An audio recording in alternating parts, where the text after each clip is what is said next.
Hello दोस्तों, नमस्कार। एक बार फिर से आप सभी का आपके ही अपने YouTube चैनल पर बहुत बहुत स्वागत है। दोस्तों, दिन भर की सभी बड़ी खबरें आप लोगों के लिए लेकर के आए हैं, जहां पर एक एक करके सभी मुख्य समाचार, लेटेस्ट अपडेट आप तक आगे इसी वीडियो में पहुंचाएंगे। सीधे खबरों की तरफ दोस्तों बढ़ेंगे। मुख्य समाचारों की तरफ चलने से पहले अगर आप लोग भी राहुल गांधी और कांग्रेस पार्टी के समर्थन में खड़े हैं तो अब इस वीडियो को लाइक कीजिएगा। दोस्तों, चैनल को सब्सक्राइब करके कमेंट बॉक्स में वी सपोर्ट राहुल गांधी जरूर ही कमेंट कीजिएगा। पहली बड़ी खबर की तरफ बढ़ते हैं। सीजीआई संजीव खन्ना ने उठा लिया बहुत बड़ा कदम, सुप्रीम कोर्ट में कर दिया एक और बड़ा बदलाव। नई कमेटी में जस्टिस नागरत्ना को यहां पर शामिल किया गया। जी हां दोस्तों, आप लोगों को बताते चले, देश के मुख्य न्यायाधीश यानी कि सीजीआई जस्टिस संजीव खन्ना ने करीब 2 महीने के अपने कार्यकाल में सुप्रीम कोर्ट में एक और बदलाव किया है। उन्होंने शीर्ष अदालत में gender sensitisation and internal complaints committee का पुनर्गठन किया है। 11 सदस्यों वाली समिति में जस्टिस बीवी नागरत्ना को अध्यक्ष बनाया गया है, जबकि सुप्रीम कोर्ट रजिस्ट्रार की ओएसडी सुजाता सिंह इसके सदस्य सचिव यहां पर बनाई गई हैं। दोस्तों, बताते चले जानकारी के लिए, इससे पहले पिछले साल तत्कालीन मुख्य न्यायाधीश जस्टिस डीवाई चंद्रचूड़ ने जस्टिस हिमा कोहली की अध्यक्षता में 31 मई को इस कमेटी का पुनर्गठन किया था। और अब यहां पर ये बड़ा बदलाव दोस्तों सीजीआई संजीव खन्ना ने किया है। इसके साथ ही एक और बड़ी अपडेट की तरफ दोस्तों बढ़ते हैं। खबर आ रही है सामने निकल के, यहां पर आप लोगों को बताते चलें, बीजेपी के प्रवक्ता शहजाद पूनावाला ने यहां पर माफी मांगी। टीवी चैनल पर पूर्वांचल के लोगों को अपशब्द कहने वाले भाजपा के प्रवक्ता शहजाद पूनावाला ने माफी मांगी है। बोले, मैं गलती के लिए हाथ जोड़ करके माफी मांगता हूं, ये बीजेपी के प्रवक्ता का दोस्तों कहना है। जमकर के भाजपा की फजीहत हो रही है। माना जा रहा है कि शहजाद पूनावाला का विवादित बयान भाजपा की 5 फरवरी को मुश्किलें बढ़ाएगा, जिसका नतीजा 8 फरवरी को आएगा। दोस्तों, ये यहां पर अपडेट आई है। इसके साथ ही खबर आ रही है। जी हां दोस्तों, नेता प्रतिपक्ष राहुल गांधी 20 जनवरी को नई दिल्ली से कांग्रेस के प्रत्याशी संदीप दीक्षित के लिए प्रचार करेंगे। संदीप दीक्षित नई दिल्ली से अरविंद केजरीवाल के खिलाफ में चुनावी मैदान में उतरे हुए हैं। दोस्तों, बताते चले, यहां पर दिल्ली विधानसभा चुनाव के अंदर कांग्रेस पार्टी को 14.5% के आसपास यहां पर वोट मिल सकता है। कांग्रेस दिल्ली की 7 सीटें जीतती हुई फिलहाल के लिए आंकड़ों के अनुसार नजर आ रही है। राहुल गांधी की पदयात्रा को लेकर के कार्यकर्ताओं में उत्साह है, ये पवन खेड़ा का दोस्तों कहना है। इसके साथ ही दोस्तों, आप लोग जरूर ही बताइएगा कि आप लोग दिल्ली के विधानसभा चुनाव में आम आदमी पार्टी, कांग्रेस या फिर भाजपा किस पार्टी का समर्थन कर रहे हैं। अपनी पसंदीदा पार्टी का नाम जरूर ही लिखिएगा कमेंट बॉक्स में।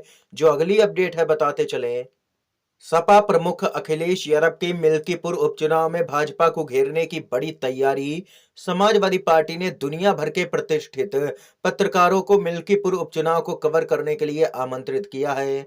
समाजवादी पार्टी का कहना है कि ये उपचुनाव दुनिया के लिए एक केस स्टडी के रूप में जाना जाएगा, इसलिए दुनिया भर से अब पत्रकार मिल्कीपुर दोस्तों पहुंचने लगे हैं। समाजवादी पार्टी ने निमंत्रण दिया है, जिसके बाद में अब यहां पर माना जा रहा है कि भाजपा बेईमानी नहीं कर पाएगी।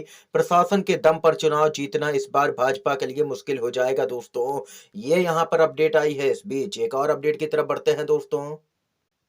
जी हां दोस्तों, इस बार बीजेपी और उसकी सहयोगी पार्टियों में जबरदस्त तरीके की खलबली। बिहार एनडीए में बड़ी फूट, अब कुछ नहीं हो सकता। बीजेपी ने बिहार में मचाई खलबली, एनडीए में कुछ भी ठीक नहीं है। बिहार विधानसभा चुनाव में अभी लगभग 8 महीने का समय बचा है, लेकिन राजनीतिक पार्टियों ने अभी से ही चुनाव की तैयारियां शुरू कर दी हैं। इसके साथ ही गठबंधन की अलग अलग पार्टियां सीटों को लेकर के अपनी डिमांड भी रखने लगी हैं। इस बीच यहां पर एनडीए की अहम सहयोगी हिंदुस्तानी आवाम मोर्चा के राष्ट्रीय अध्यक्ष और केंद्रीय मंत्री जीतन राम मांझी ने भी विधानसभा के चुनाव में 20 सीटों की मांग कर दी है। दोस्तों, यहां पर बताते चलें कि जीतन राम मांझी की डिमांड पर बीजेपी प्रदेश अध्यक्ष दिलीप जायसवाल ने कहा कि सब कुछ पहले ही फाइनल हो चुका है। दरअसल दिलीप जायसवाल से जब जीतन राम मांझी की सीटों की मांग को लेकर के सवाल किया गया तो उन्होंने साफ कहा कि अब कुछ नहीं हो सकता, सब कुछ पहले ही तय हो चुका है, फार्मूला भी तय हो चुका है। यानी कि कुल मिलाकर के कहा जाए तो जीतन राम मांझी प्रेशर पॉलिटिक्स करना चाहते हैं, लेकिन यहाँ पर भाजपा ने बड़ा झटका मांझी को दोस्तों दे दिया है। नीतीश कुमार भी ज्यादा सीटों पर लड़ने की मांग कर रहे हैं विधानसभा के चुनाव में, लेकिन भाजपा चाहती है कि जो शिंदे के साथ महाराष्ट्र में किया गया वही यहाँ पर किया जाए नीतीश कुमार के साथ में। अब देखना ये होगा कि नीतीश कुमार पहले ही सतर्क होते हैं या फिर अपनी पार्टी को टूटता हुआ देखेंगे। इसके साथ ही दोस्तों जो अगली अपडेट आ रही है उसकी तरफ बढ़ते हैं। खबर आ रही है राहुल गांधी और प्रियंका गांधी को लेकर के। जी हाँ दोस्तों, आप लोगों को बताते चले इस खबर के बाद बीजेपी में हड़कंप।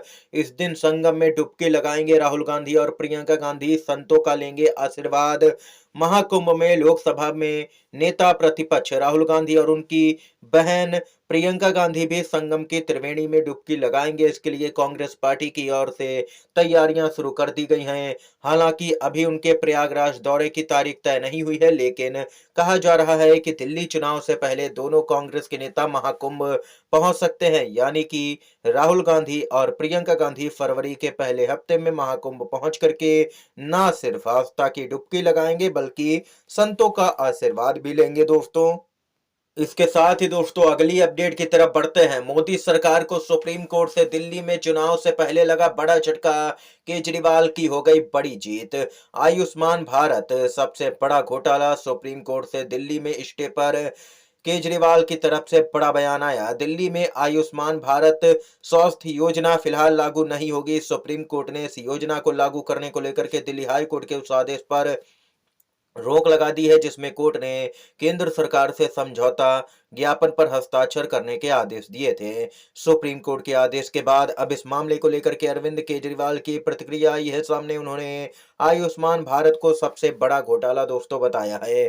केजरीवाल ने कहा कि मुझे खुशी है कि सुप्रीम कोर्ट ने यहाँ पर मोहर लगा दी है कि वह फर्जी योजना है। आयुष्मान भारत योजना देश का सबसे बड़ा घोटाला है। जिस दिन केंद्र सरकार बदलेगी और जब कई सरकारें घोटाले की जांच करेंगी तो यहां पर पता चलेगा कि यह योजना कितना बड़ा स्कैम है। दोस्तों आप लोगों के अनुसार केजरीवाल का बयान सही है या फिर नहीं? कमेंट बॉक्स में हाँ या ना में अपनी जो भी राय हो बताइएगा जरूर ही कमेंट करके। इसके साथ ही अगली बड़ी खबर बताते चलें। दोस्तों अपडेट आ रही है, सीजीआई संजीव खन्ना ने मोदी सरकार को लगा दी इशारों ही इशारों में बड़ी फटकार। खोल दिया है बड़ा भ्रष्टाचार। भ्रष्टाचार है पेपर लीक, चकनाचूर हो जाते हैं छात्रों के सपने। मोदी सरकार जब से आई है सत्ता में तब से ही एक के बाद एक पेपर लीक की घटनाएं देखने को दोस्तों मिल रही हैं। और इन सब के बीच में सीजीआई संजीव खन्ना ने मोदी सरकार पर हमला बोला। भारत के मुख्य न्यायाधीश संजीव खन्ना ने पेपर लीक मामलों को भ्रष्टाचार की कड़ी परिभाषा बताते हुए कहा कि इस प्रकार के कृत्य अनगिनत छात्रों के सपनों और आकांक्षाओं को तोड़ते हैं। ऐसी घटनाएं सार्वजनिक शिक्षा के अधिकार और नौकरी प्राप्ति की क्षमता को गंभीर रूप से प्रभावित करते हैं। उन्होंने चेतावनी दी कि ऐसे भ्रष्टाचार के प्रत्येक उदाहरण से जनता का विश्वास घटता है। सरकार को कदम उठाने चाहिए सख्त तरीके से, तभी यहाँ पर पेपर लीक की घटनाएं जो हैं वो रुक पाएंगे। लेकिन सरकार कोई कदम उठाती हुई ठोस तरीके से नजर नहीं आ रही है दोस्तों। ये संजीव खन्ना जबरदस्त तरीके से सीजीआई हैं, भड़के हैं मोदी सरकार पर। इस समय की तमाम बड़ी खबरें मुख्य समाचार थे दोस्तों जो हमने आप तक पहुंचाए। वीडियो अगर पसंद आया हो तो लाइक कीजिएगा, इन खबरों को शेयर कीजिएगा अपने दोस्तों में, और चैनल पर नए हैं तो चैनल को सब्सक्राइब कीजिएगा। आप सभी का वीडियो देखने के लिए बहुत बहुत धन्यवाद। जय हिंद, जय भारत।